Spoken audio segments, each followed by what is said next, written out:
menggerakkan hati. Negeri ini memanggilmu kawan, belajar bergerak berbagi untuk negeri.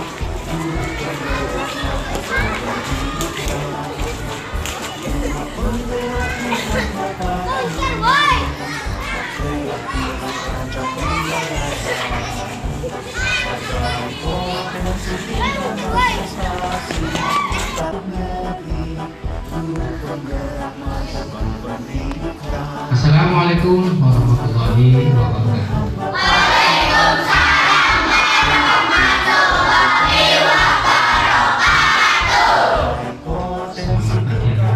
Selamat pagi anak-anak. Pada pagi hari ini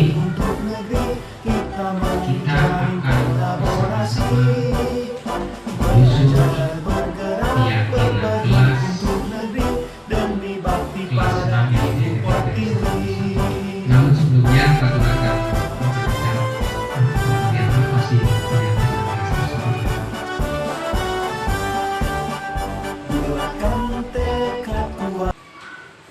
di sekolah ada tata tertib. Tata tertib itu diantaranya adalah misalkan dilarang berangkat terlambat,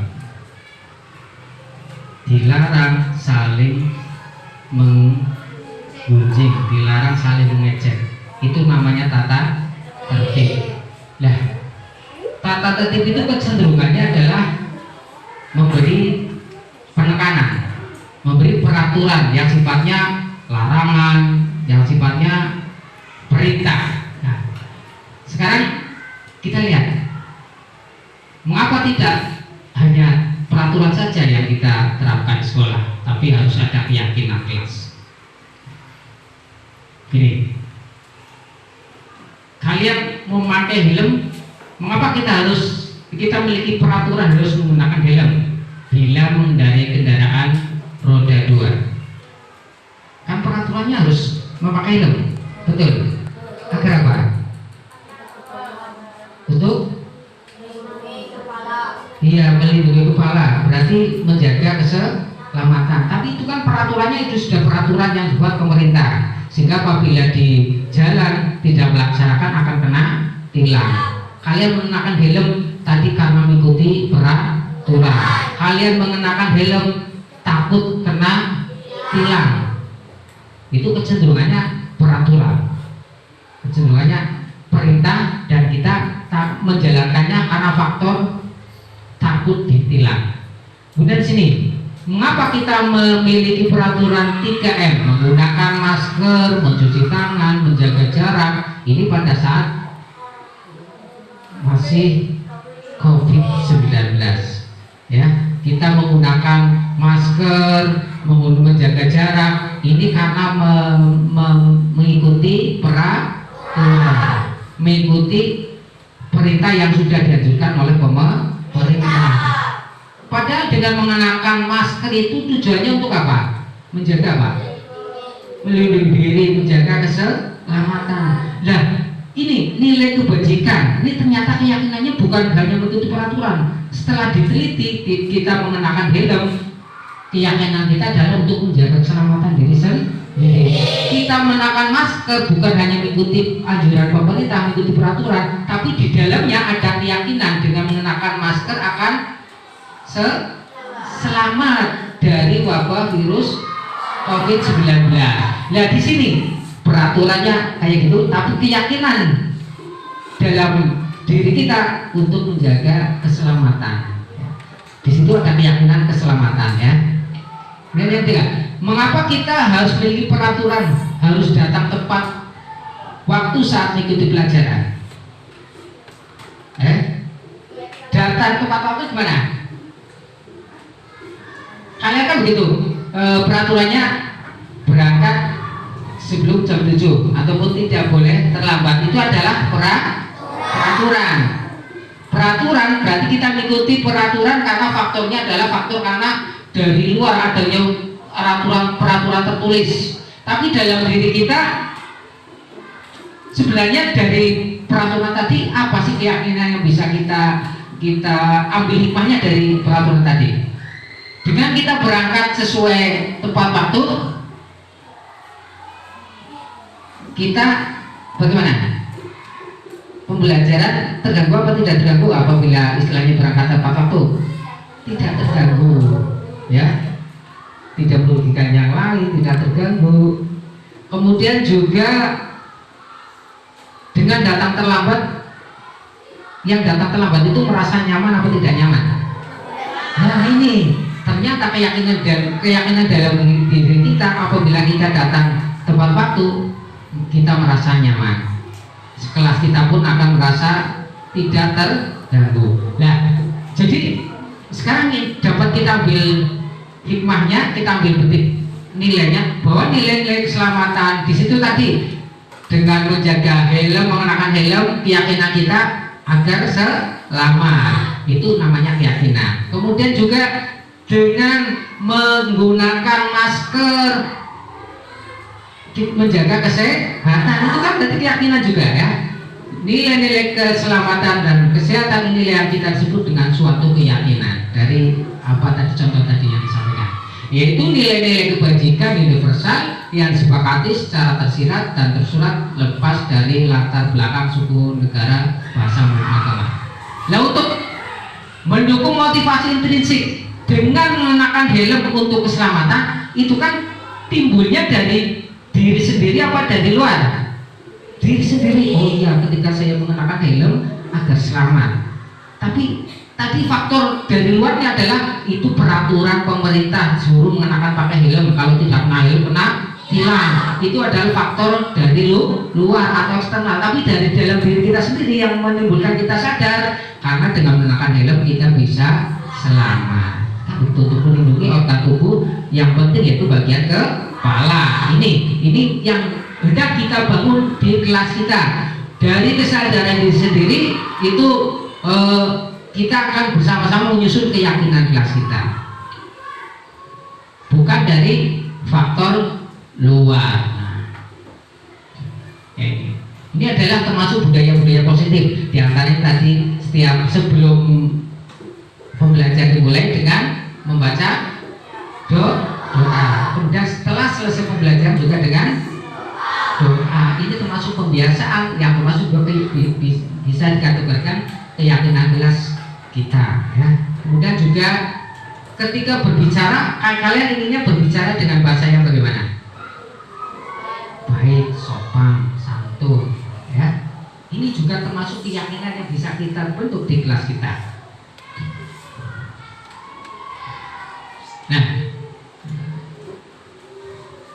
oke. Dari sedikit pemaparan Pak Guru ingin membuat keyakinan kelas kita. Kalian mendambakan kelas yang seperti apa? Kalian menginginkan kelas kita yang seperti apa? Mudah-mudahan bukan hanya di kelas kita yang melaksanakan, tapi di kelas lain pun bisa dilaksanakan, bisa melaksanakan membentuk keyakinan kelas. Nanti pemancinya begini, kalian tinggal melanjutkan kalimat Pak Guru begini. Saya mendambakan kelas saya agar bagaimana? Ya, saya menginginkan kelas kita yang begini. Ya, saya mendambakan kelas kita yang, contoh misalkan saya menginginkan kelas kita yang bersih dan nyaman, itu boleh. Itu contohnya, paham ya? Oke, sekarang Pak Guru akan membagi sticky note. Sticky note ini adalah kertas yang akan kalian tulis untuk menyusun keyakinan kelas kita. Apa yang kalian inginkan kelas kita ke depan? Apa yang akan kalian harapkan dari keyakinan kelas kita agar tercipta suasana kelas yang bagaimana, seperti apa? Di berbagai.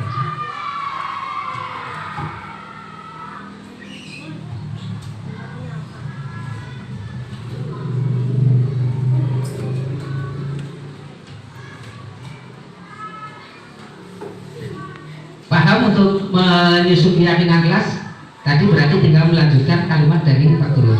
saya menginginkan kelas saya yang seperti apa. Silakan bebas kalian tulis ya. Apakah kelas kita yang biar tidak bertengkar ketika ada anak yang sakit, menjenguk ketika ada tidak terjadi pertengkaran dan sebagainya. Silakan disusun mulai sekarang, bisa kalian tulis. Sudah dibagi? Oke. Silakan bisa mulai tulis atau bisa kalian mulai catat dari sekarang. Silakan kalian menginginkan kelas kita seperti apa.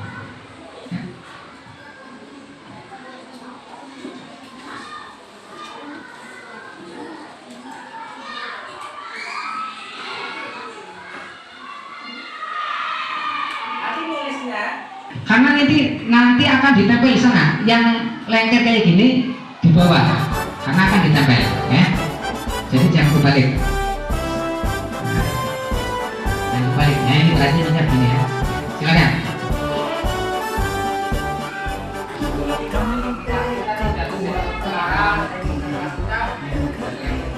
Memanggilmu kawan, belajar bergerak berbagi untuk negeri, guru penggerak majukan pendidikan, guru penggerak menghampar para murid, kreatif rancang pembelajaran, hargai potensi tingkatkan prestasi, lahirkan profil pelajar Pancasila. Belajar bergerak berbagi untuk negeri, kita menjalin kolaborasi. Belajar bergerak berbagi untuk negeri. Bagaimana, sudah selesai kalian menyusun keyakinan kelas kita, kalian menyusun keinginan kelas kita seperti apa? Kalau sudah, mulai saja kalian menempelkan tulisan kalian di papan tulis ini, ya. Silakan yang sudah selesai bisa maju untuk berdempel.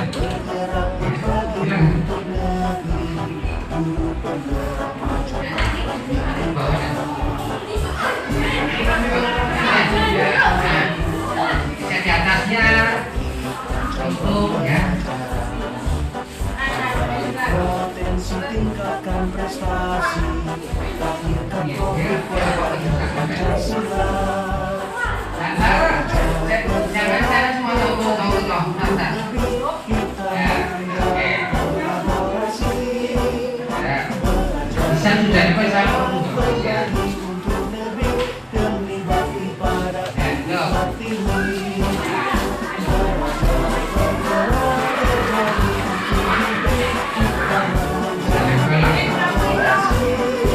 bagian mata yang bisa buka ya.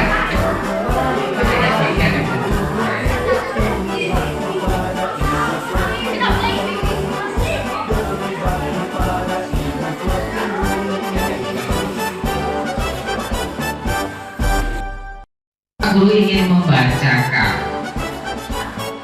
dari masing-masing kalimat yang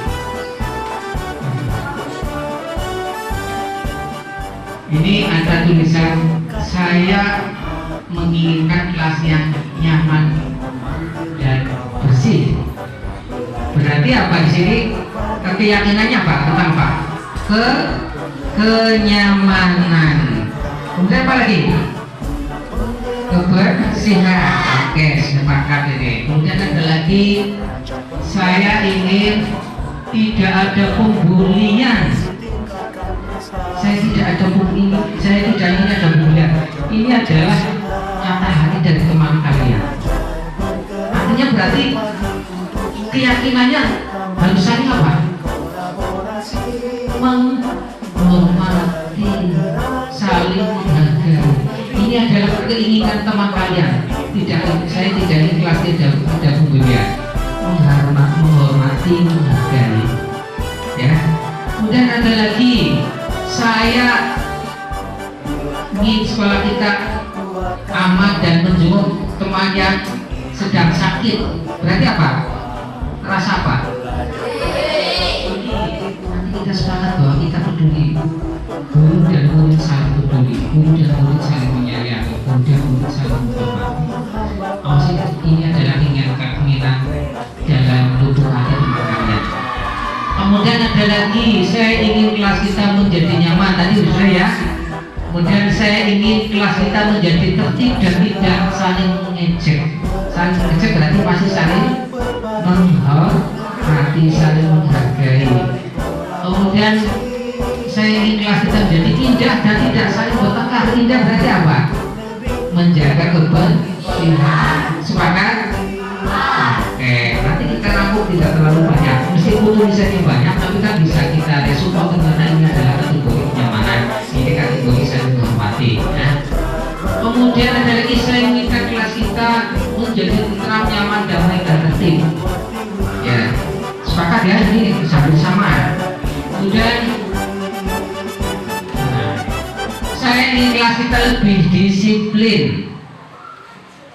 Disiplin itu bisa luas, disiplin saat masuk kelas, disiplin saat istirahat, disiplin saat pembelajaran. Ini disiplin berarti keyakinannya adalah di kedisiplinan.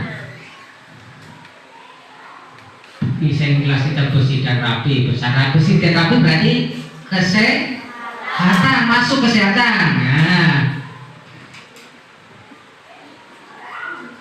saling membantu, tidak ada yang terlambat. Ini keinginannya, tidak ada yang terlambat. Kemudian juga nyaman, saling tolong menolong, sopan dan santun. Sopan dan santun berarti dalam bertutur kata. Dalam bertutur kata baik dengan guru maupun dengan teman. Berarti kita harus membudayakan apa? Budaya sopan, santun, ya, salam, senyum, sapa. Ya. Dari apa yang sudah ditulis ini, maka apa yang akan terjadi di lingkungan kita, kelas kita keseharian? Karena tadi saling menghormati, maka akan terucap kata-kata yang selalu dinikmati, selalu dengan kalimat-kalimat yang seperti apa?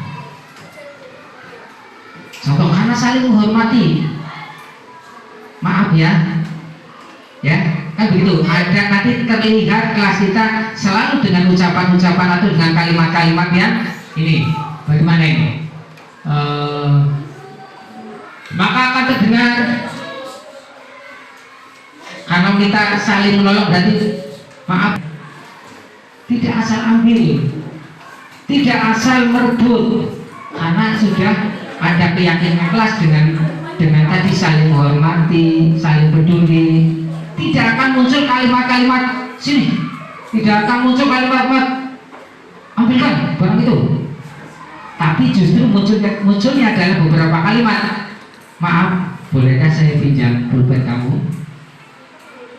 Terasa apa? Terasa indah, terasa terdengar enak, saling menghormati.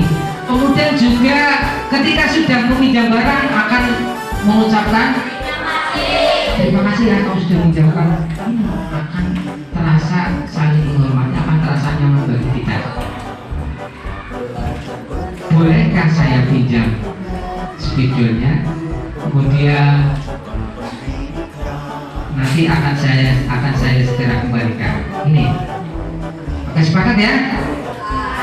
Ya, demikian mudah-mudahan keyakinan kelas yang sudah kita susun.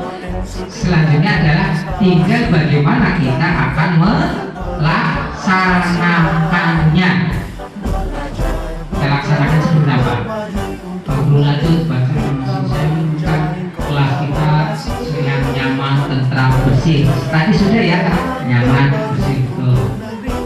Saya inginkan kelas kita bersih, nyaman, damai, tentram, tidak terjadi perselisihan. Berarti saling menghormati, saling menghargai, kemudian selalu datang tepat waktu, berarti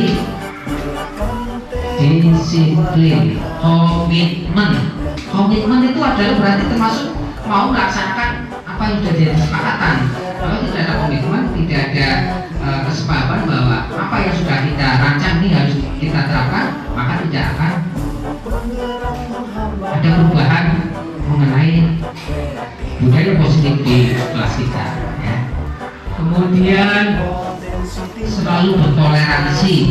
Toleransi itu berarti tidak membedakan anak yang pintar, anak yang butuh perhatian, anaknya masih butuh dibantu, tidak melihat sisi latar belakang suku, agama, akan bertoleransi ketika ada anak yang berbeda, ketika bermusyawarah, ketika berbeda pendapat akan saling menghargai berbeda pendapat tersebut, ya. Kemudian di sini juga menjalankan tata tertib kelas.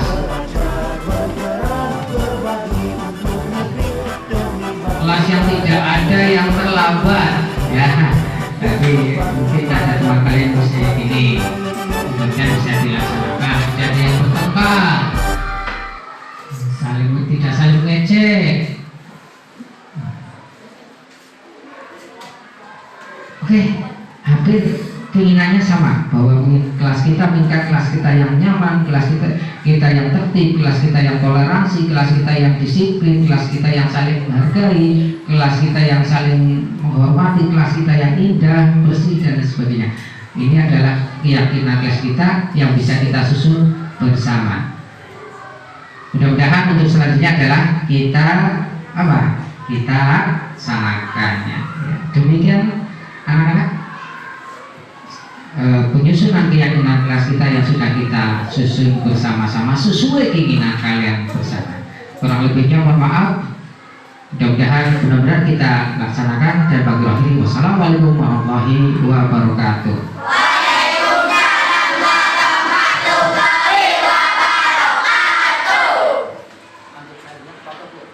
Assalamualaikum warahmatullahi wabarakatuh. Alhamdulillah, alhamdulillah,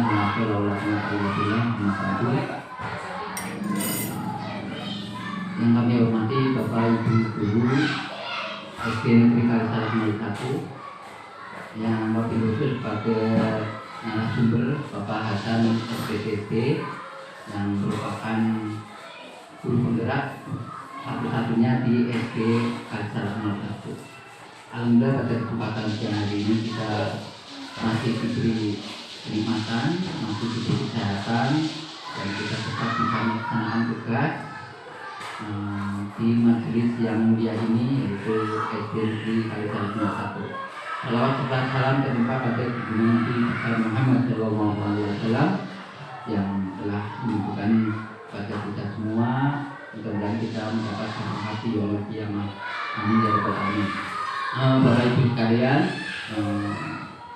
saya ucapkan terima kasih sekali lagi. Bapak Ibu sudah menyempatkan waktunya, sudah menyediakan waktunya di sela-sela berbagai macam kegiatan aktivitas yang sangat sibuk.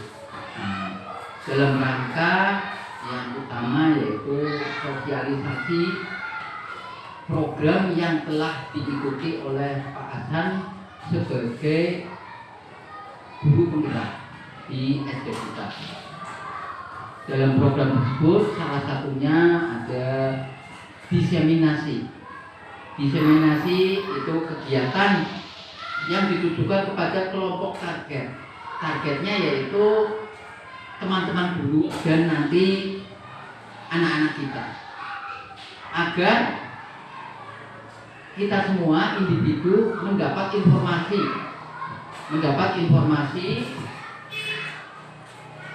dan setelah mendapat informasi kita timbul kesadaran.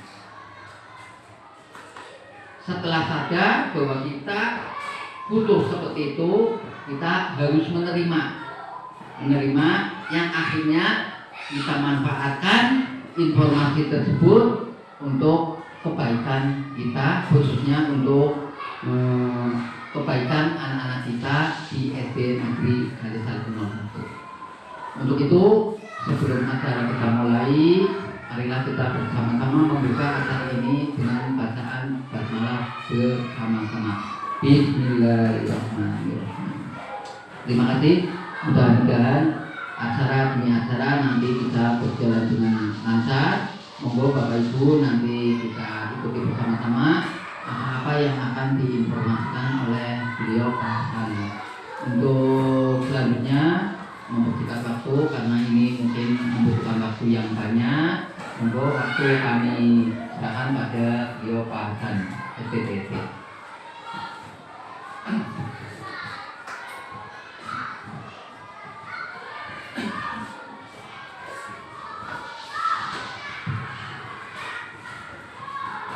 Assalamualaikum warahmatullahi wabarakatuh. Bismillah, alhamdulillah, wassalatu wassalamu ala rasulillah.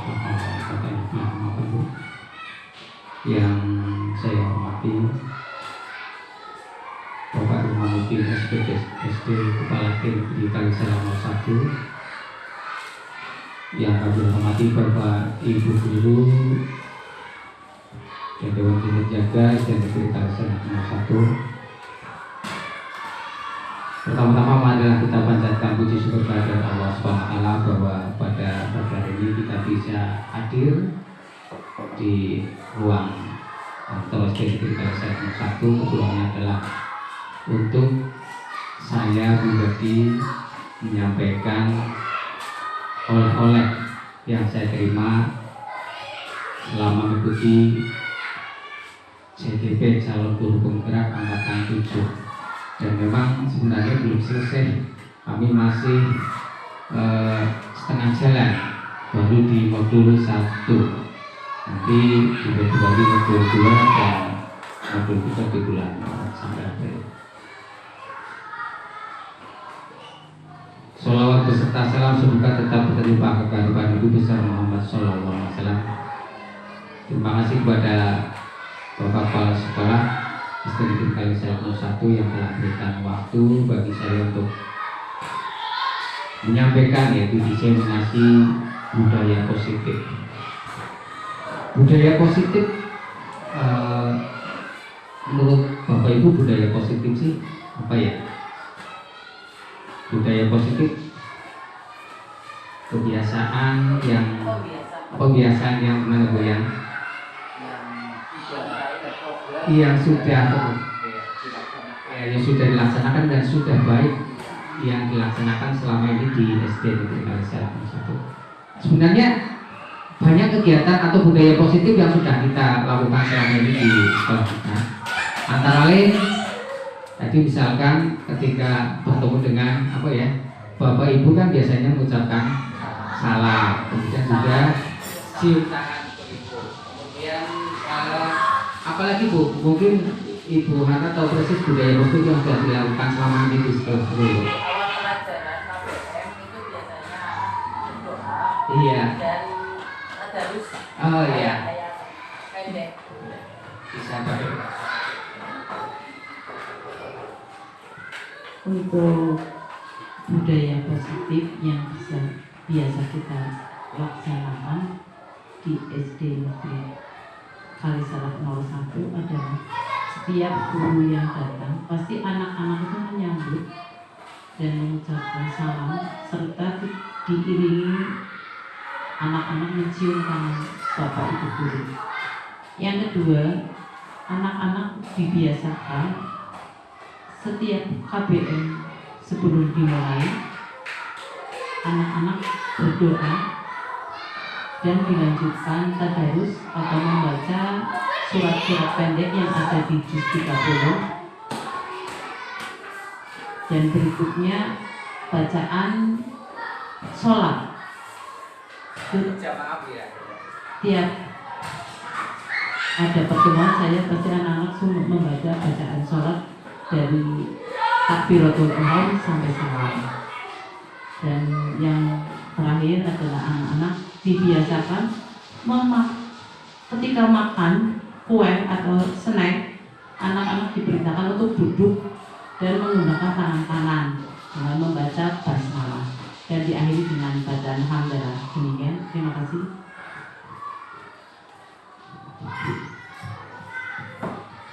Maturnuwun Ibu Hana, betul sekali bahwa kebiasaan atau budaya positif yang sudah kita lakukan di sekolah kita itu banyak sekali. Dengan kita budayakan 5S, yaitu senyum, sapa, sopan, santun, dan juga kebiasaan yang lain. Itu merupakan sebagian budaya positif yang sudah kita terapkan di SD Kalisalam 01. Pada pagi hari ini sedikit saya akan menyampaikan apa budaya positif, kemudian khususnya di modul 1.4 ini sudah jelas. Ada pertanyaan normatif. Setuju atau tidak setuju? Hukuman dapat mendisiplinkan anak. Setuju atau tidak setuju? Hukuman itu mendisiplinkan anak. Setuju. Ya, hukuman mendisiplinkan anak. Ketika dengan diberi hukuman, mungkin anak lebih hati-hati dalam bersikap, kemudian kemudian juga pemberian hukuman dengan hal positif seperti baca atau membersihkan halaman sekolah dapat meningkatkan disiplin anak. Ya. Setuju. Oke, dengan membaca ya anak akan menambah wawasan ya Pak ya. Kemudian memberi penghargaan dapat meningkatkan motivasi belajar anak. Penghargaan itu dengan cara diberi ujian, imbalan, hadiah. Itu apa betul motivasi belajar anak? Oh iya. Oke, meningkatkan motivasi belajar anak. Anak terpacu dengan adanya penghargaan. Ya. Oke. Oke. Baik Bapak Ibu, mungkin itu adalah pandangan kita yang memang sebagian benar, ya. Tapi dalam hal ini kita akan bersama-sama apakah kaitan dengan tadi memberikan hukuman, memberikan penghargaan itu adalah termasuk bisa memotivasi. Kalau motivasinya mungkin secara dari luar apa dari dalam? Kalau penghargaan dari luar, iya, faktor eksternal dia akan termotivasi karena akan dapat penghargaan sehingga akan terus belajar. Ini motivasi eksternal. Iya, hukuman berikan hukuman itu eksternal apa internal? Eksternal, betul. Karena di situ takut diberi hukuman, takut diberi sanksi, maka anak akan mengerjakan apa yang diberitakan oleh Bapak Ibu guru ataupun akan mengerjakan tugas karena faktornya takut diberi hukuman, misalkan disuruh maju ke kelas dan sebagainya. Ya.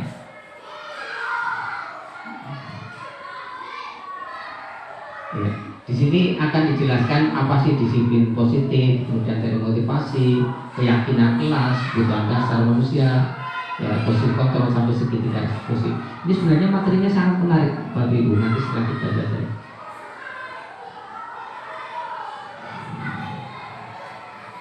Perubahan paradigma di sini kita bayangkan ada A dan B, misalkan Anda dan teman Anda. Sobeklah secari kertas, tuliskan benda atau sesuatu yang sangat berharga untuk Anda letakkan di salah satu tangan Anda dan genggam benda tersebut dengan segala daya, buatlah sebuah kepala. Artinya tulisannya bisa saja tulisan sangat rahasia, tulisan bisa saja tulisan yang sangat itu adalah tidak boleh orang lain tahu. Kemudian teman Anda B akan mencoba dengan sekuat tenaga dengan berbagai cara untuk meminta Anda memberikan benda tersebut. B bisa dengan cara membujuk, mengancam, bahkan menghadik, atau bisa saja merayu, atau bisa menyuap. Apa saja agar dapat buka kepala tangan Anda. Bisa ada yang berpendapat, silakan menurut Anda apa yang akan terjadi. Anda memegang kertas, mengepalnya, kemudian benda itu bisa saja tulisan itu sangat rahasia pun apa, kemudian si B bukan sangat rahasia pun kemudian si B ingin memintanya dengan sekuat tenaga, dengan bujukan maupun rayuan atau berpaksaan. Mohon barangkali Bapak Ibu ada yang bisa berpendapat apa yang akan terjadi, apakah akan membuka ataukah akan mempertahankan diri, apakah B yang mana bisa ada yang mau berpendapat? Mungkin dari pengamatan saya, analisa saya atas dari peristiwa tersebut, seandainya hari itu terjadi, bisa jadi akan terjadi kontak antara kedua personil itu dulu Pak. Kontak itu sesuai dengan apa yang itu. Kalau mungkin kalau dibujuk dulu itu kontaknya tidak frontal. Artinya itu ada istilahnya pendekatan persuasif dulu. Tapi kalau sudah mengancam, menghardik, nah itu akan terjadi kontak, bahkan bisa terjadi kontak fisik. Karena itu ya kita bisa katakan itu merebut Pak, memaksa. Tapi kalau biasanya merayu, kemudian membujuk dulu, itu kan persuasif dulu. Jadi kemungkinannya itu bisa terjadi kontaknya itu frontal dan tidak sesuai dengan apa yang dari peminta itu melaksanakan kegiatannya, membujuk atau merayu. Mungkin itu tadi yang saya katakan, kalau mengancam, menghasut dan lain itu merupakan paksaan Pak, menurut saya itu seperti itu. Kalau menyuap itu mungkin ya itu berarti siri ya Pak. Bisa jadi itu satu hal yang akan timbul efek yang negatif pada selain kedua orang itu Pak. Kalau nanti terlihat oleh orang lain, nah itu menyuap berarti kan nanti ada efek negatif yang diterima oleh orang lain. Itu seperti itu Pak. Maksud Bapak, pandangan Bapak tadi sangat tepat. Artinya orang tentu akan memberikan sesuatu kalau itu memang barang berharga, apa saya berikan. Ataupun kalau misalnya tadi dengan cara satunya memaksa agar bisa berikan, bisa saja timbul kontak fisik. Ini kembali lagi sebenarnya kita sebagai guru kecenderungannya anak itu akan mengikuti mematuhi kita apabila kadang yang terjadi kan dia akan mengikuti karena perintah guru, dia akan mengikuti karena takut hukum dan sebagainya, bukan karena dari dalam kesadaran dirinya. Bagaimana timbul kesadaran diri ini yang akan kita gali adalah motivasi intrinsik ya. Ini bisa saja akan mempertahankan, akan memberikan karena sadar bahwa dia memerlukan, kemudian karena sadar bahwa ini betul-betul dari anggur. Ini kembali lagi dari motivasi fisik. Oke Bapak Ibu, kita lanjut. Nah, ini si guru itu mengontrol murid. Ini kita sadari, kita mungkin selama ini kita kecenderungannya adalah memberikan instruksi, memerintah, kontrol dan sebagainya. Ilusi bahwa kritik dan kritik membuat orang merasa bersalah dapat menguatkan karakter. Ilusi bahwa sebuah penguatan positif, efektif dan bermanfaat. Penguatan positif, efektif itu bermanfaat. Ilusi bahwa orang dewasa memiliki hak untuk memaksa. Itu dari iya, kadang karena faktor kekuatan, karena faktor punya pengaruh, dia bisa memaksa dan sebagainya. Perubahan paradigma stimulus respon teori kontrol atau pilihan. Siapa sungguhnya memiliki kontrol? Ya, kita mencoba mengubah orang agar berpandangan sama dengan kita. Tapi kalau dari kontrol, kita berusaha memahami pandangan orang tentang dunianya, pandangan pikiran, pandangan kaitan dengan argumen masing-masing, bukan dengan memaksa, bukan dengan kubu kita, tapi ketika memberikan pandangan ini saya bersikap demikian karena memiliki pandangan demikian. Jadi kita berusaha untuk memahami pandangan orang tentang dunia. Kemudian perilaku buruk dilihat sebagai suatu kesalahan. Semua perilaku memiliki tujuan. Ini kalau teori kontrol. Kemudian orang lain bisa mengontrol saya.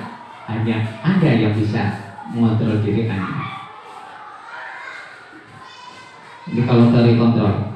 Saya bisa mengontrol orang lain. Anda tidak bisa mengontrol orang lain. Ini kalau teori kontrol paradigma.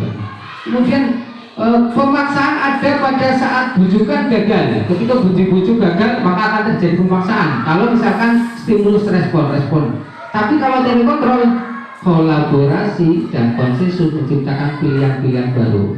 Ya. Artinya ketika diberikan opsi pilihan-pilihan, itu akan terjadi win-win solution. Bukan karena paksaan dan sebagainya. Mode berpikir menang kalah, dan ini modelnya ada berpikir semua menang.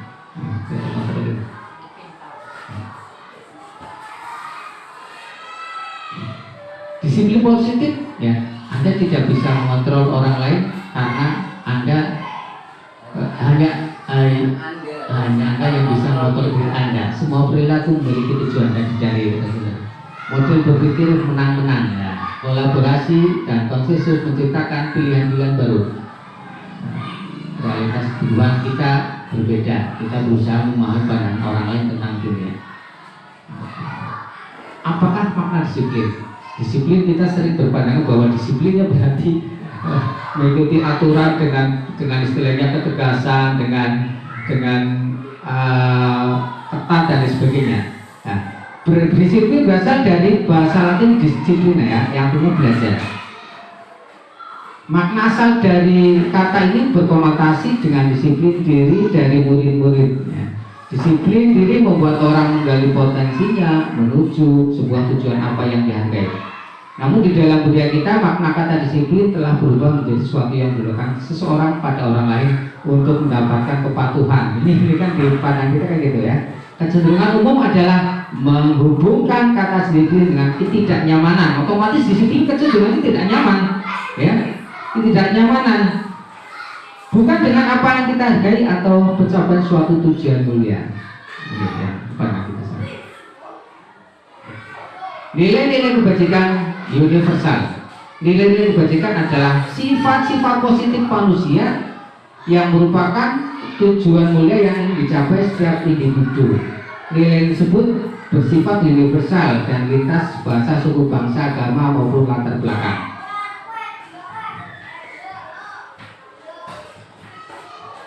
Dengan nilai kebajikan yang diyakini seseorang, maka motivasi intrinsiknya yang terbangun, ya.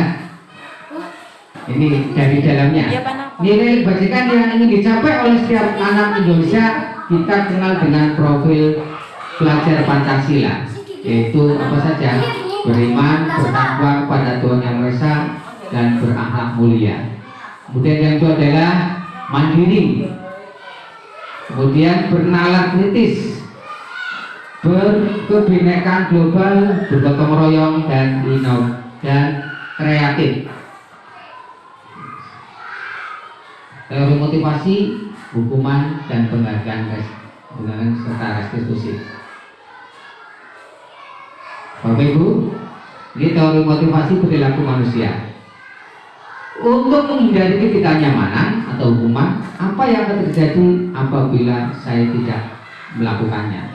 Ini kecenderungannya adalah motivasi eksternal. Jadi untuk menghindari hukuman atau ketidaknyamanan, apa yang akan terjadi apabila saya tidak melakukannya? Ini kaitannya dengan takut dihukum. Maka otomatis motivasinya adalah eksternal, bukan dari dalam diri sendiri. Kemudian untuk mendapatkan imbalan dari orang lain, apa yang akan saya paparkan apabila saya melakukannya? Ini juga motivasi eksternal, ya, karena mengharapkan imbalan sehingga akan melakukan apapun karena ingin mendapatkan pemberian, maka mau melakukan sesuatu. Motivasinya motivasi dari luar, bukan dari dalam. Untuk menghargai diri sendiri, saya akan menjadi orang yang seperti apa bila saya melakukannya. Ini adalah motivasi internal. Tujuan disiplin positif ini dari motivasi internal.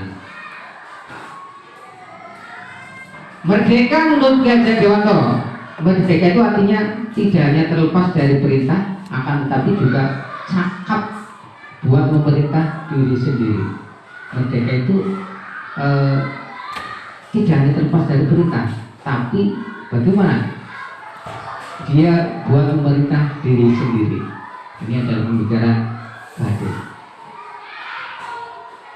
Nah, dari apa tadi ternyata penghargaan termasuk hukuman, ya. Ini kita lihat bahwa penghargaan berlaku sama dengan hukuman, dalam arti meminta atau membujuk seseorang melakukan sesuatu untuk memenuhi suatu tujuan tertentu, dan orang yang meminta membujuk dorongannya eksternal dan akan ada faktor keberuntungan. Beberapa dampak dari pemberian penghargaan ini, Bapak Ibu, dalam pengaruh jangka pendek dan jangka panjang juga. Penghargaan itu menghukum, penghargaan mengurangi ketepatan. Penghargaan juga tidak efektif.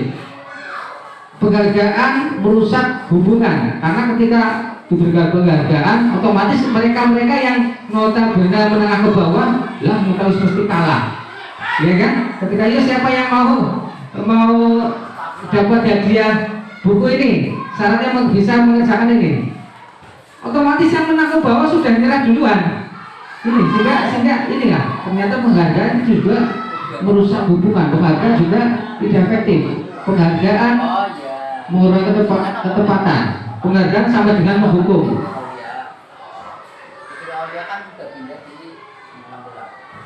Dihukum oleh penghargaan. Penghargaan menurunkan kualitas. Penghargaan juga mematikan kreativitas. Penghargaan juga mengurangi motivasi intrinsik, karena kecenderungannya mengharapkan sesuatu, bukan karena kecenderungan kesadaran diri sendiri untuk belajar, bukan karena kecenderungan dari dalam untuk berusaha bisa. Nih,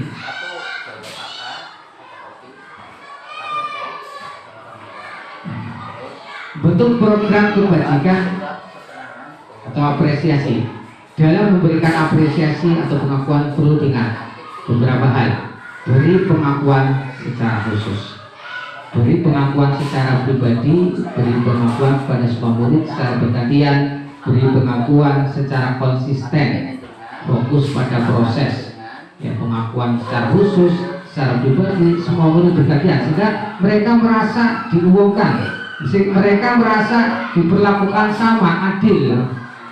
Kita bisa berikan pengakuan kepada murid secara bergantian dari kelebihan mereka masing-masing, karena kita sadar bahwa anak didik kita punya potensi dalam dirinya sendiri yang itu berbeda-beda.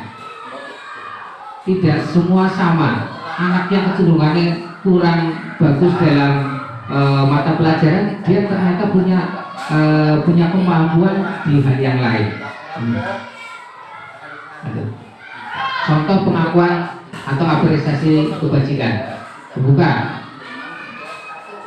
Apa itu? Kemarin saya perhatikan nilai kebajikannya, rasa empatimu besar sekali. Situasinya pada saat itu adalah pada saat menolong murid baru di kelas 3. Saya perhatikan rasa empati ini sangat besar sekali. Ini pada saat murid menolong murid baru di kelas 3. Jadi rasa nilai kebajikannya adalah rasa empati. Kemudian pada saat kamu membantu teman-teman di tugas kelompok, di situ bukannya saya menghargai. Nilai kebajikannya adalah kepedulianmu, ya, pada saat kamu membantu teman-teman saat kerja kelompok. Ini nilai kepedulian, nilai kebajikannya. Kemudian juga ada terima kasih untuk rasa tanggung jawabmu pada saat kamu mengerjakan kertas yang berserakan di lantai. Ini adalah nilai kebajikan yang kita peroleh, yaitu rasa tanggung jawab. Ya. Tindakan dulu. Nah, ini apakah hukuman atau konsekuensi? Di situ aku itu mencatat 100 kali di dalam buku kalimat. Saya tidak akan. Itu hukuman apa konsekuensi? Hukuman. Oke. Lari mengelilingi lapangan basket 2 kali karena terlambat di sekolah, hukuman apa konsekuensi?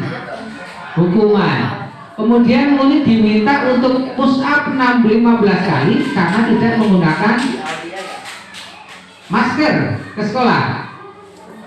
Hukuman. Oke. Menggantikan kertas tugas teman yang telah dicoret-coret. Konsekuensinya itu berarti mengembalikan.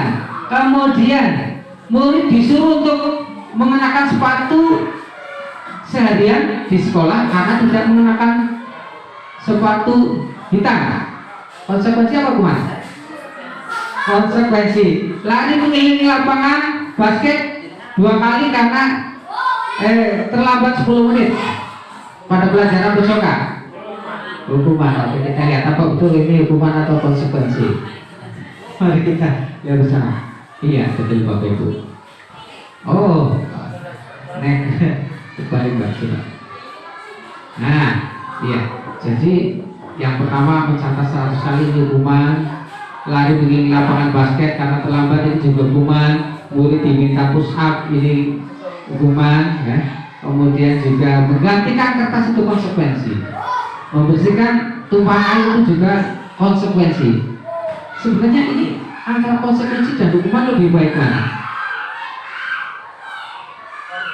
Konsekuensi mungkin lebih halus kan, kita tidak dengan kekerasan, kita tidak dengan misalkan ayo sudah dibuat kesepakatan kelas, misalkan anak nah dibuat kesepakatan ini dengan konsekuensi, mereka tahu oh berarti saya setelah kasih kesepakatan ini berarti saya harus mengganti ini, oh saya berarti ini akan sangat lebih efektif. Iya betul.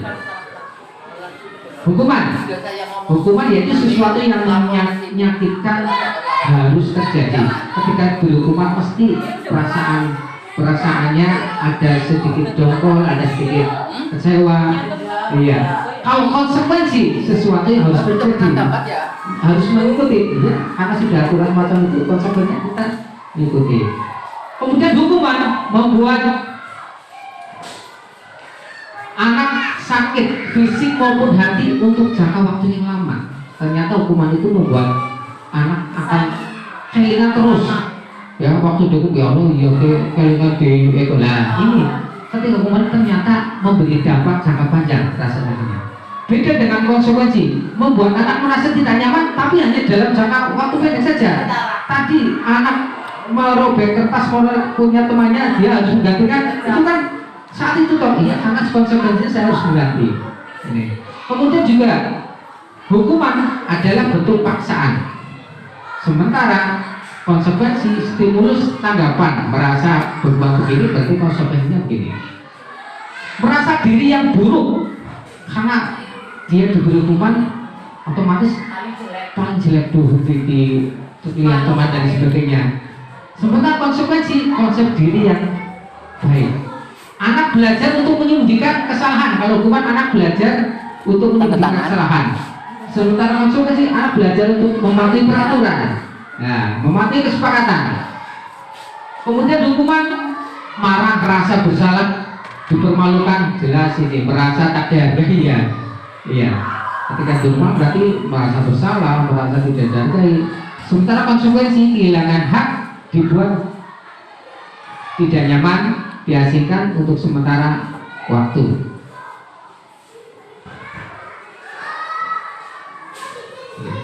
Apa itu restitusi? Ini restitusi yang menurut saya menarik Bapak Ibu.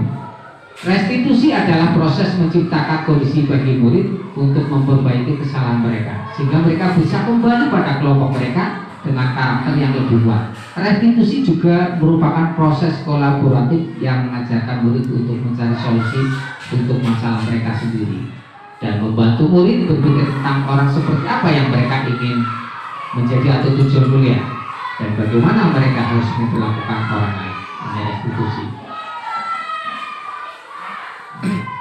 Ini hukuman bisa diperbesar ya.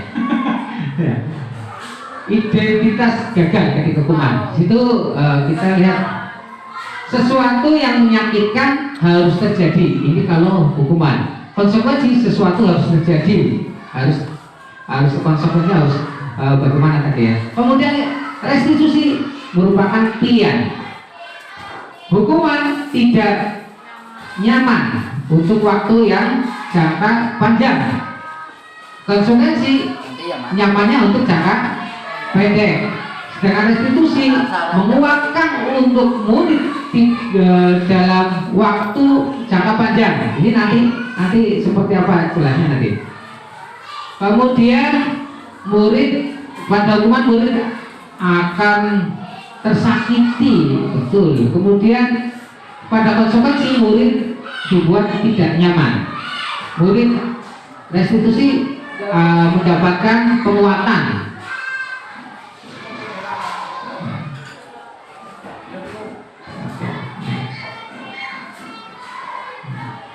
Ciri-ciri restitusi bukan untuk menebus kesalahan, namun untuk belajar dari kesalahan.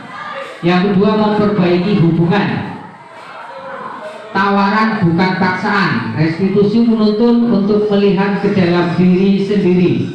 Restitusi mencari kebutuhan dasar yang mendasari tindakan.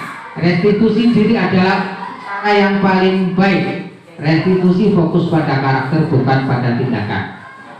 Restitusi fokus pada solusi. Restitusi membalikkan murid yang berubah salah pada kelompoknya.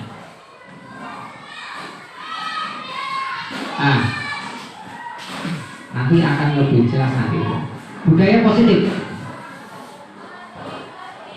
Menyusun keyakinan kelas. Ini keyakinan kelas sudah beberapa kami sampaikan ke anak bahwa keyakinan kelas itu adalah nilai-nilai kebajikan, nilai-nilai positif, budaya positif yang bisa disepakati, yang diinginkan oleh anak.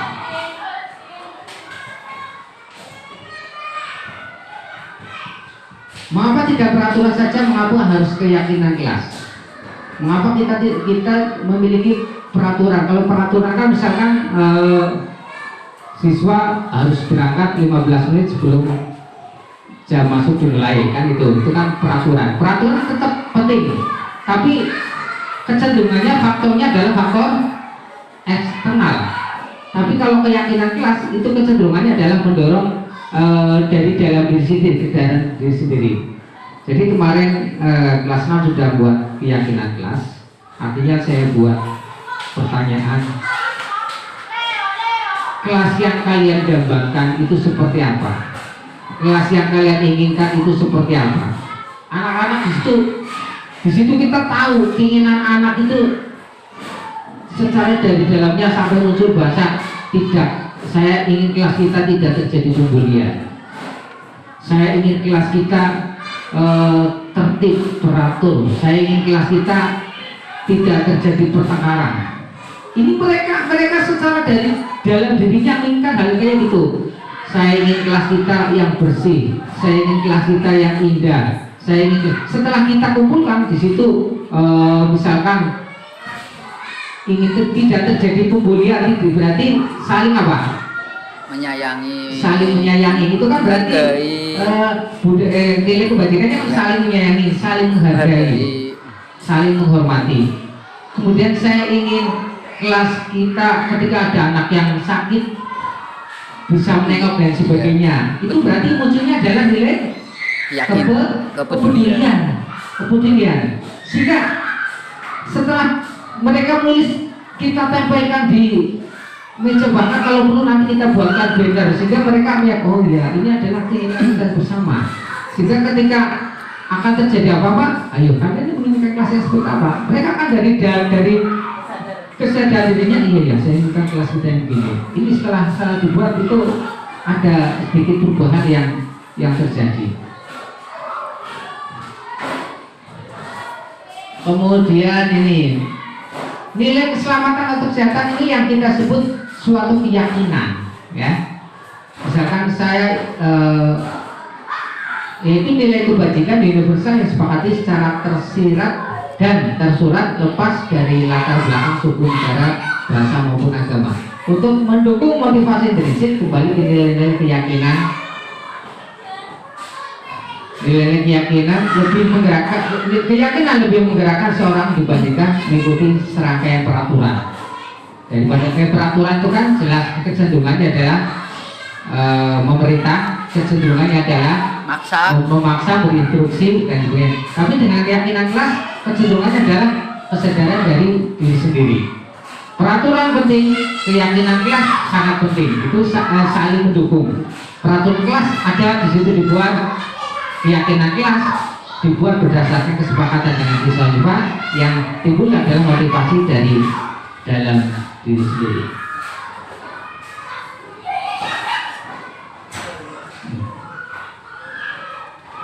Yang mana merupakan keyakinan kelas. Nah, kami guru dan murid yang saling menghargai, kami murid yang semangat belajar, kami murid yang peduli. Kita peduli berarti termasuk keyakinan kelas, saling menghargai keyakinan kelas, peduli menghormati keyakinan kelas. Nah, maka ketika keyakinan kelas tadi sudah dibuat dengan mereka saling menghargai, mereka saling menghormati, mereka saling peduli, maka yang muncul adalah beberapa kalimat yang muncul adalah kami menyadari bahwa sangat penting untuk saling menghormati semua orang dan barang milik orang lain. Kami meyakini bahwa sangat penting untuk mengerjakan segala pekerjaan atau mengikuti kegiatan yang telah ditugaskan. Ini. Kemudian di dalamnya,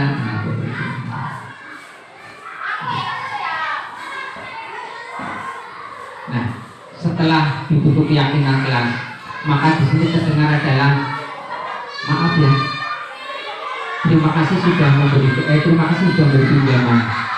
Karena di situ sudah dimunculkan keyakinan kelas tadi. Di situ akan berusaha menjaga kalimat-kalimat. Ketika minjam ucapan terima kasih.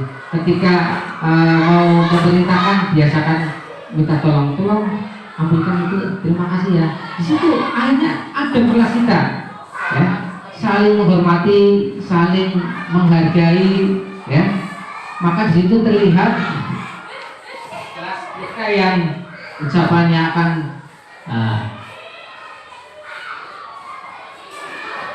satu orang berbicara, yuk saya bantu, ya, kita bisa menyelesaikan ini secara bersama.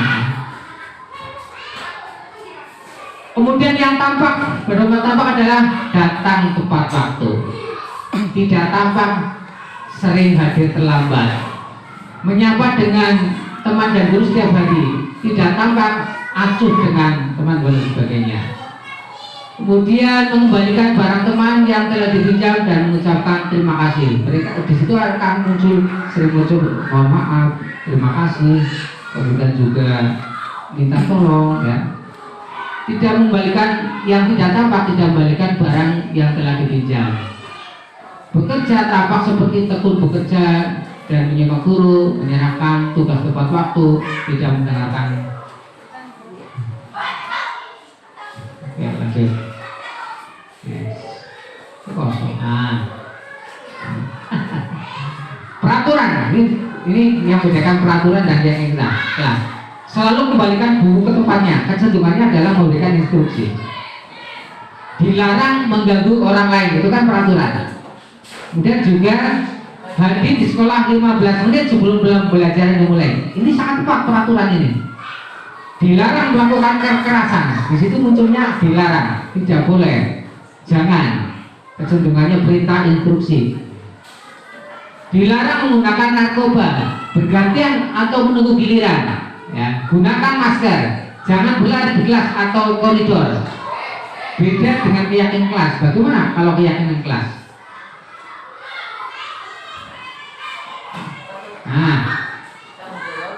Selalu kembalikan buku. Di situ keyakinan kelas adalah munculnya rasa tanggung jawab. Dilarang mengganggu orang lain, saling menghormati orang lain. Ini alangkah indahnya apabila kita membuat keyakinan kelas di dalam kelas kita masing-masing. Ya, tapi kita susun dulu apa keinginan kelas kita bersama yang seperti apa. Menghormati orang lain dan berkomitmen. Ini yang komitmen. Jadi hadir di sekolah 15 menit sebelum belajar itu kan berarti komitmen, ya. Dilarang melakukan kekerasan, keselamatan, atau menghormati orang lain. Dilarang menggunakan narkoba, ini kaitannya dengan kesehatan, berarti kesehatan. Gunakan masker, menghormati orang lain atau bersabar. Benar. Bergantian atau menunggu giliran itu menghormati orang lain atau bersabar. Berarti misalkan keyakinan kelas kalian harus bersabar dan menghormati orang lain ketika giliran, tidak boleh berdesakan. Itu kan berarti keyakinan kelas yang bisa kita susun. Gunakan masker, ini kan kaitan dengan kesehatan dan keselamatan. Jangan berlari di kelas atau koridor, ini juga kaitan keselamatan dan keamanan. Kebutuhan dasar manusia.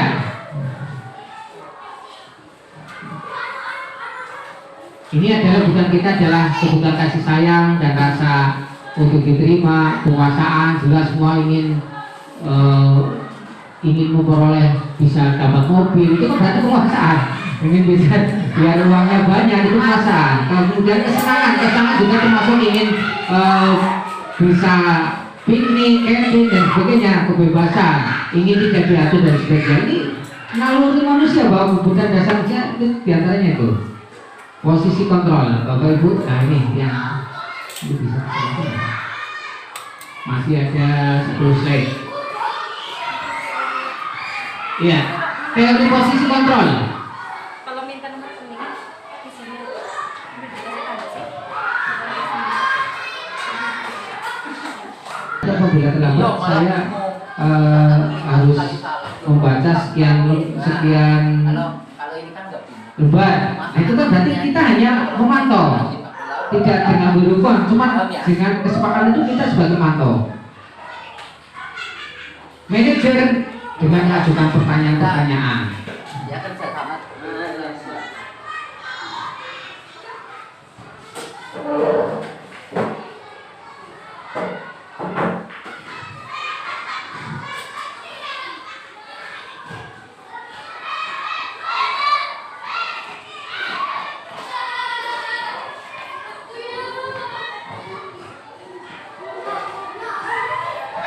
Ya nggak kelihatan itu juga Resep tulisannya. belakang. Mau belakang.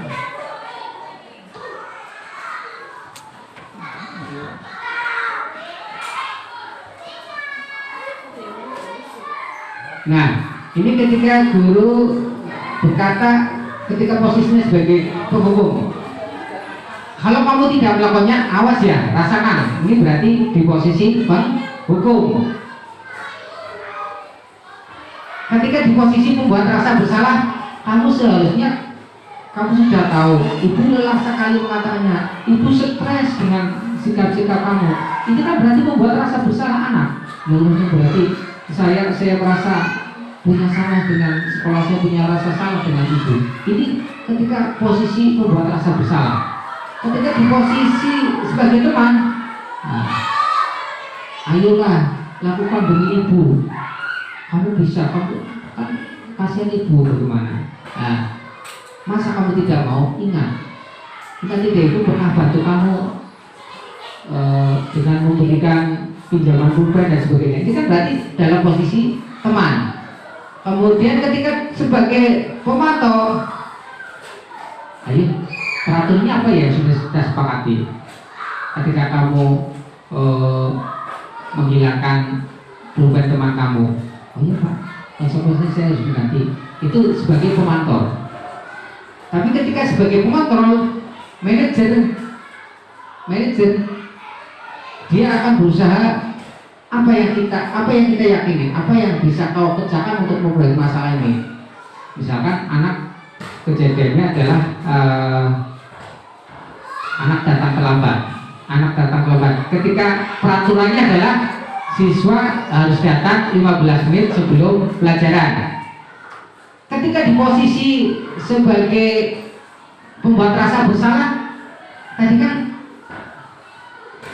bisa saja seorang guru akan menyampaikan, kamu sudah tahu kalau misalkan bolak-balik kamu terlambat, bikin bapak ibu stres. Masa bapak ibu harus tiap hari ngomong kamu? Ini kan berarti anak akan merasa bersalah.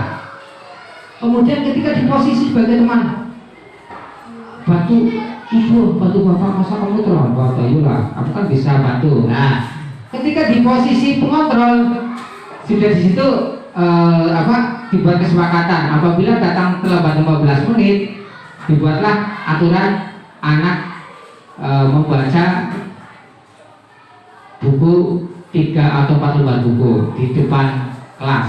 Itu kesepakatan, sehingga bapak ibu tidak usah kamu lagi itu gimana sih, langsung ayo peraturannya kesepakatan kelas kita mana ya waktu itu yang kita buat bersama. Oh iya Pak, berarti saya langsung maju depan tanpa harus memberi hukuman, tanpa ini kesepakatan. Tapi ketika di posisi sebagai manajer, bapak ibu tinggal gini, kok kamu terlambat? ditanyakan, dikoreksi penyebab terlambatnya apa. Kemudian menurut kamu sesuai dengan keyakinan kelas, itu berarti kamu melanggar hal yang bagaimana? Oh ya Pak, berarti saya kedisiplinan. Saya berarti kaitan berarti apa? Tidak komitmen, tidak bertanggung jawab. Ini dari biasa diri sendiri. Ini kalau sebagai manajer. Nanti ada sedikit ulasan tentang bagaimana menyelesaikan masalah dengan cara restitusi ini ya. Sampai tadi Bapak Ibu.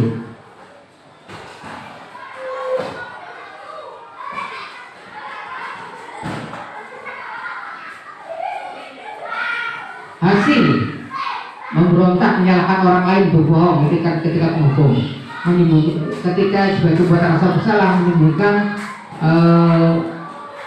menyangkal berbohong. Nah, ketika berteman akan ketergantungan,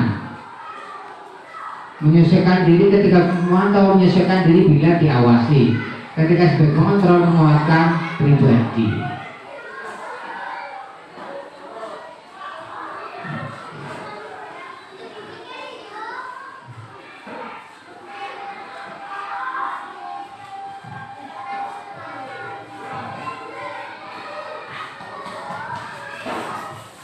Ini Bapak Ibu, pernyataan-pernyataan di situ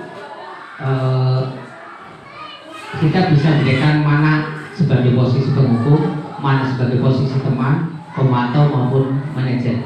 Saya kecewa sekali dengan kamu. Itu berarti membuat rasa bersalah. Kalimatnya itu. Kemudian kami tidak pernah benar-benar melakukannya. Ini penghukum. Ayolah, lakukan demi ibu. Ini seolah posisinya sebagai teman. Apakah kamu mau mendapatkan stiker bintang ini, bintang hari ini? Pemantau, karena tadi sudah berkesepakatan apabila misalkan bisa mengerjakan ini mendapatkan bintang. Bagaimana kamu bisa menyelesaikan ini masalah ini? Ini sebagai manajer, artinya anak yang akan menggali permasalahannya kemudian mencarikan solusinya. Kamu selalu paling terakhir. Ini sebagai penghukum.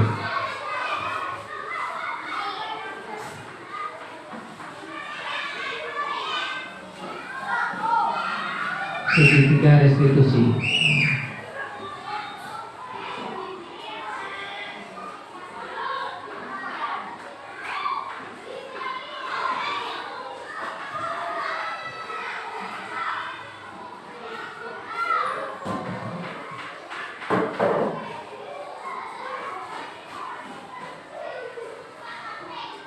Gini, untuk membuat anak yang merasa gagal karena berbuat salah menjadi titik keberadaannya dengan cara menstabilkan identitas. Coba Bu sebelumnya Bu. Oh iya sih.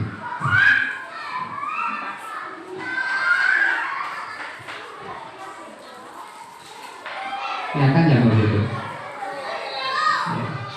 Segitiga restitusi,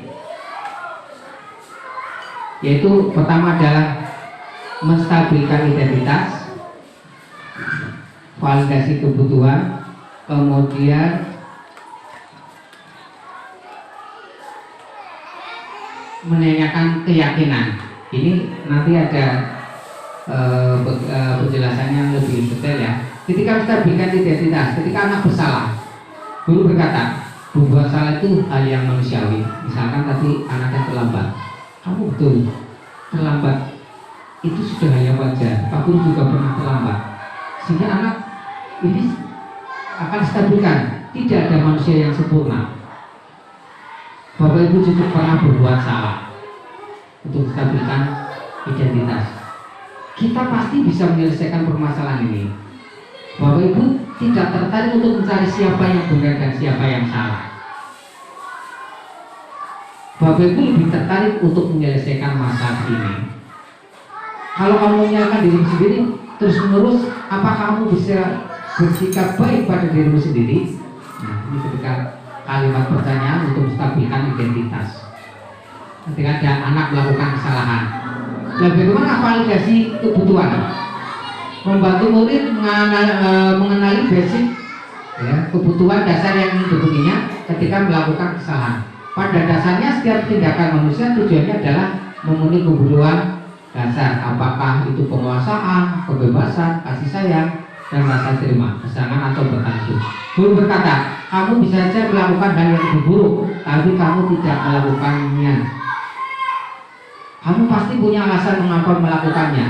Apa yang penting bagi kamu? Misalkan tadi terjadi pertengkaran, terjadi si A itu misalkan sampai nangisnya si B, ya, ditanya kenapa kamu nakal sama si B, otomatis kan dia akan menjawab sebuah pembelaan diri. Lah Pak, karena tadi dia ngejek saya. Bagaimana dengan posisi kestabilan? Oh iya wajar. Ketika kamu diejek, kamu akan marah. Bapak Ibu guru pun akan marah apabila diejek. Itu sudah menstabilkan. Itu wajar. Ya. Nanti ada pertanyaan selanjutnya. Tadi kan di situ jelas bahwa beberapa pertanyaan yang sebelumnya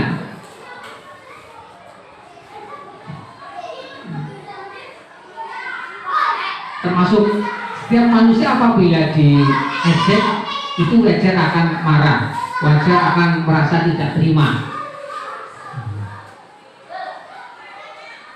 Kemudian kelanjutannya untuk validasi kebutuhan. Kamu bisa saja bukan hanya nangis tadi digeblak, terus kamu ngapain tadi dengan anak tersebut? Tadi cuma geblak Pak, geblak terus nangis. Atau tadi saya bernyanyi saya marahi Pak sehingga nangis. Nah ini, ya. Kamu bisa saja melakukan yang lebih buruk dengan tadi kamu memukul ataupun bisa saja kamu sampai menendang. Itu kan tapi kamu hebat. Kamu dengan cara tadi hanya memarahi sehingga anak tersebut itu sudah penting. Kamu tidak melakukan yang lebih buruk dari itu.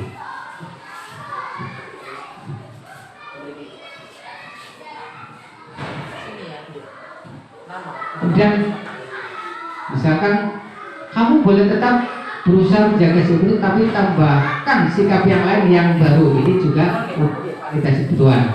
Maukah kamu belajar cara lain untuk mendapatkan yang kamu butuhkan tanpa harus memukul? Ya. Misalkan tadi bisa saja anaknya meminjam tip X yang biasanya kan pinjam-pinjaman ya. Nah ini dengan cara merebut.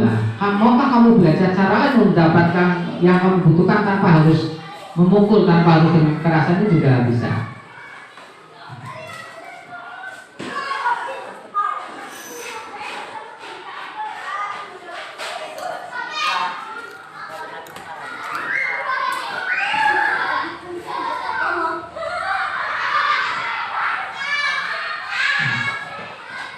Menanyakan keyakinan. Nah ini yang keyakinan. Apa yang kita percaya di kelas sekolah kita? Menurut kalian, yang kalian lakukan, yang kamu lakukan tadi dengan cara mukul, di keyakinan di kelas kita itu apa sih yang sudah disepakati? Oh iya Pak, menjaga keselamatan. Nah berarti kalian kamu benar apa salah melakukan itu? Salah Pak.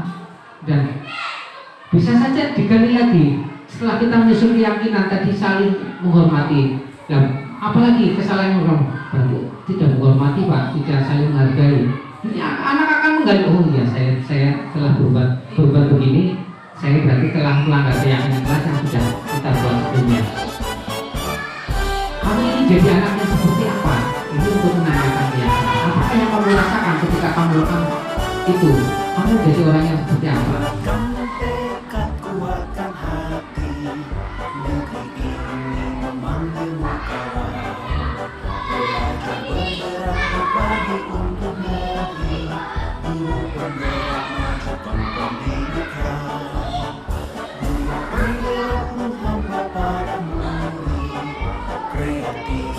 Ini kita berarti kan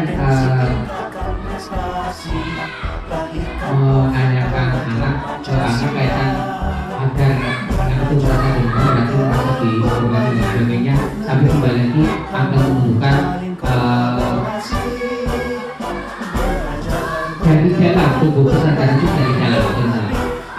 Apakah kamu ingin berbuat baik? Apakah saat ini kamu sedang menjadi orang yang sedang kamu bukan ketika ada senang? Apakah kamu bisa mengubah kegiatan perilaku kamu saat ini menjadi sikap yang lebih membantu? Apakah wajar berbuat kesalahan? Bisakah kita memperbaikinya? Apa yang kamu lakukan saat ini sesuai? Nah, kapan kamu siap untuk memulai? Peraturannya apa? Sepertinya kamu punya masalah. Saya bisa bantu apa? Nah ini kalau misalkan dunia konseling kan ini ya, tujuannya untuk kembali anak, intervensi anak, kemudian anak sadar dengan kesalahan yang sudah dilakukan. Refleksi, hal apa yang berubah pada rumah saya yang saya dapatkan, perasaan apa yang selalu berbeda. Ini Bapak Ibu kaitan dengan penyampaian modul 1 sifat yaitu budaya positif. Terima kasih atas perhatiannya. Mohon maaf bila kita waktu panjang semua. Kurang lebihnya, mohon maaf. Saya Syahri. Wassalamualaikum